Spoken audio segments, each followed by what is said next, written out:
जय हिंद प्यारे बच्चों। आज हम कक्षा 12 में एक श्लोक से संबंधित एक चैप्टर है सुभाषित रत्नानि। ये पाठ आपकी परीक्षा के लिए बहुत ही इम्पॉर्टेंट है। इसमें से एक न एक श्लोक अवश्य आता है। कभी कभी 2 श्लोक दिए होते हैं, दोनों श्लोक इसी पाठ से आ जाते हैं। तो इसमें आपके 15 श्लोक दिए हुए हैं। तो इन श्लोकों का हम चाहते हैं कि आप लोग इन्हें ठीक से तैयार करें।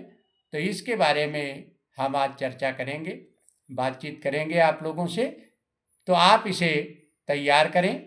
पहला श्लोक आपका दिया हुआ है, भाषासु मुख्या मधुरा दिव्या गीर्वाण भारती तस्या ही मधुरम काव्यम तस्मादपि सुभाषितम।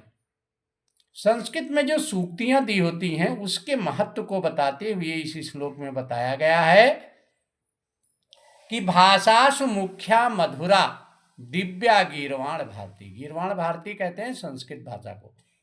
संस्कृत भाषा सभी भाषाओं में मुख्य, मधुर और दिव्य भाषा है। दिव्य का मतलब अलौकिक भाषा है। और तस्या ही मधुरम काव्यम, और उसमें भी, उस संस्कृत भाषा में भी, क्योंकि उसमें गद्य भी है, काव्य भी है, व्याकरण भी है, काव्य जो है वो महत्वपूर्ण है। काव्य का मतलब उसके श्लोक जो है वो महत्वपूर्ण है। तस्या ही मधुरम काव्यम, तो उसके श्लोक बहुत महत्वपूर्ण है। और उससे भी अधिक महत्वपूर्ण तस्मादपि सुभाषितम, उसमें की जो सूक्तियां दी हुई हैं वो और अधिक महत्वपूर्ण हैं। दूसरे श्लोक में बताया गया है, सुखार्थिनः कुतो विद्या विद्यार्थिनः कुतो सुखम सुखार्थी वा त्यजेत विद्या विद्यार्थी वा त्यजेत सुखम। यहाँ पर ये बात बताई गई है इस श्लोक में कि व्यक्ति को सुख चाहने वाले को विद्या कहाँ, और विद्या चाहने वाले को सुख कहाँ। सुख चाहने वाले को विद्या कहाँ और विद्या चाहने वाले को सुख कहाँ।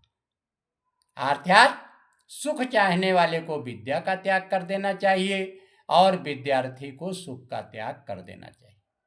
तो अर्थात कि सुख और विद्या साथ साथ नहीं मिल सकते, जबकि आजकल प्रत्येक बच्चा यही चाहता है कि हमको कोई तकलीफ ना हो, आराम से हम रहें। लेकिन विद्यार्थी जीवन एक तपस्वी का जीवन माना गया है, इसीलिए ये बात बताई गई है कि सुख चाहने वाले को विद्या नहीं मिल सकती और विद्या चाहने वाले को सुख नहीं मिल सकता। जय हिंद, जय भारत।